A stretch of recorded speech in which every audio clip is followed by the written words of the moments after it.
So, Mrs. Slaughter, thank you for coming to Lafayette College. It's a pleasure having you here. So I'm interviewing you on behalf of Communications, and especially in the light of your article that was published in Atlantic Monthly about why women can't have it all. So my question for you to start off with is, in your article you mentioned this dichotomy that working women have between their professional lives and their personal lives. Do you have any words of advice for young women like myself who are a year or two away from graduating, going into the professional world, about how to balance that dichotomy? Well, that's a question I get asked a lot, and because of course I'm a professor and I have lots of my own students, and I hear that. And in some ways, one of the reasons I wrote the article was in the hopes that we can change things enough so that your generation will not find this trade-off to be quite as hard. I mean, having children and having a job for men and women is hard because children take a lot of time, your job takes a lot of time. But I think the most important thing is that you can do is think about it. Part of my point to my students is when you're 25, you're not thinking about kids at all.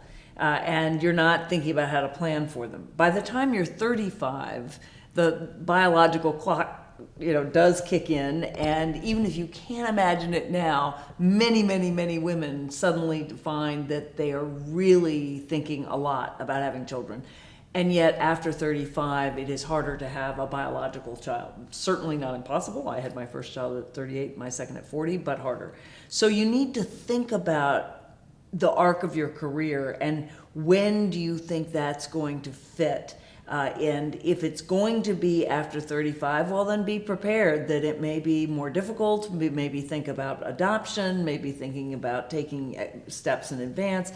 But it's mostly just understand that the period where you are going to want to advance in your career and the period where biologically you have to have children often coincides. And there's a lot of work we need to do around that as a society to make that easier both for you, but frankly also for men. Right, and in your article you do mention that it's not just a women's issue or a men's issue, it's not even a family issue, it's a societal issue. Absolutely. So what could you maybe summarize, what are some of the societal barriers that working women face, or especially women in my position, college educated, they have to drive to go into the workforce, but there are just so many things in our way. What are some of those issues? Well, the main issues is the entire workplace was designed for people who could work continuously and without distraction from 25 to 65, right? So that's the assumption. Everything about work, if you think about how doctors are trained, how lawyers are trained, how the sort of way that people are expected to steadily ascend, it all assumes that your worker is somebody who will only work. Now, increasingly, your worker is somebody who is going to be working and caregiving, and that is true of men who have working wives, and that's true of more and more men. So those men are going to be caregiving, and certainly true of their wives. So there's the social issues are, what would it look like if you thought about the match in medicine, let's just say, for people who you're expecting to have kids at that age? You probably wouldn't have 36 hours on, 36 hours off.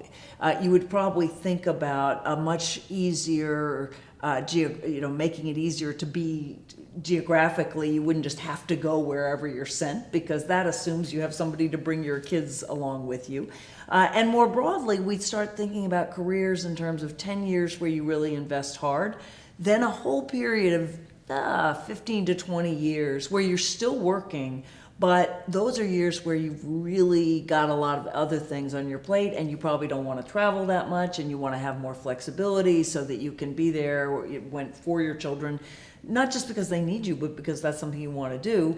And then there's a whole 20 years on the other end, and maybe even more, where you can re-engage full-time with work. So what we need to do is start rethinking careers and workplaces on the understanding that both men and women are going to have these different phases of their careers, and how can we support them in doing that. And we have to do that because these are not just your and my individual children, these are the next generation of this society. And if we don't allow parents to invest in them, we will be, as a whole, less competitive globally and simply less productive and effective and happy as a society.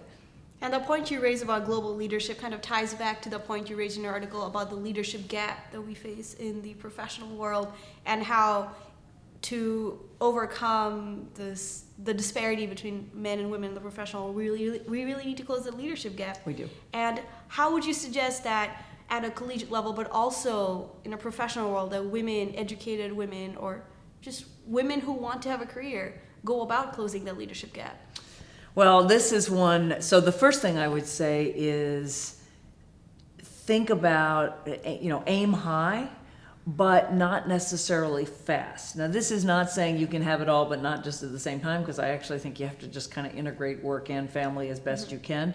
But it does mean think about how to get to the top, but think about what it will take to allow you to do that and have a family, and then ask for what you need, right? Your generation, men and women, have to go into the workplace and say, we don't want to be working in the office all the time. We want to be able to work from home. We're more productive, or from wherever. I work pretty much in all sorts of places. We want to be judged on results, not on how many hours we sit at our desk. Your generation, essentially your office is wherever your laptop is. So, right. Why should you be tied down to a specific set of hours in the office? I mean, you do need time for FaceTime, but there are all sorts of ways in which work is changing naturally, and your generation has to ask for what you need, and ask for it in the context of, if I don't get what I need, you're going to lose your investment in me. But I also am then going to have to step off the track, and I'll no longer be in competition for a leadership position. So thinking about how to be leaders is voting for people, men and women, who want to support this vision of life, but it also is making plans to be a leader yourself, but figuring out how you can do that and have a family. So you're advocating a kind of assertiveness that isn't necessarily what the current model is. Yes. The status quo is kind of, you have to comply with the way things are, but you're asking us to be more proactive. I am. You're pretty good at that. The millennials are pretty good at that. We try. So just closing comments, if it is even possible to encapsulate this issue of whether or not we can have it all, and to what extent, and at what possible times in our careers, do you have any words of encouragement perhaps, or just words of wisdom? I do. In the first place, the world has changed so radically since I was growing up. I did not know a single woman doctor, or a woman lawyer, or a woman judge, or a woman senator. All of that was unthinkable. And I'm not that old. This was in the 60s and the 70s and even the 80s. By the time I went to law school in the 80s, I still didn't know any women lawyers. When I started law teaching in 1990, I'd never had a woman law professor. Mm-hmm. So things have changed very, very fast, which gives me a lot of hope that the changes I'm talking about are just the next round of changes to enable men and women to be genuinely equal. And that's what I would end with. Having it all does not mean having everything you want. Nobody has everything they want, and frankly, life would be boring if you did, right? It's about striving for things, it's about improving yourself, it's about helping others, it's not about sitting there and having it all. Having it all simply means women should be able to have the careers that they aspire to and the families that they aspire to in the same measure that men do. So if a man can have a career but expect to have a family too, then a woman should be able to have a career and expect to have a family too. But right now, we are not supporting that choice. Mm-hmm. We're supporting it in the sense of saying, sure, you can do it, but then in fact you're entering a workplace and a society where the school hours don't fit with the work hours, and you don't have flexibility, and you're expected to get everything done in the same 20-year span. So having it all means working for a society where men and women genuinely have equal choices. They'll both be happier, and our society will be much better off. Great. Well, thank you for answering my questions, and it was a pleasure having you here, and I hope you enjoy Lafayette College. Thank you. This fine fall day. It's a gorgeous day and a gorgeous place. Thanks. Place.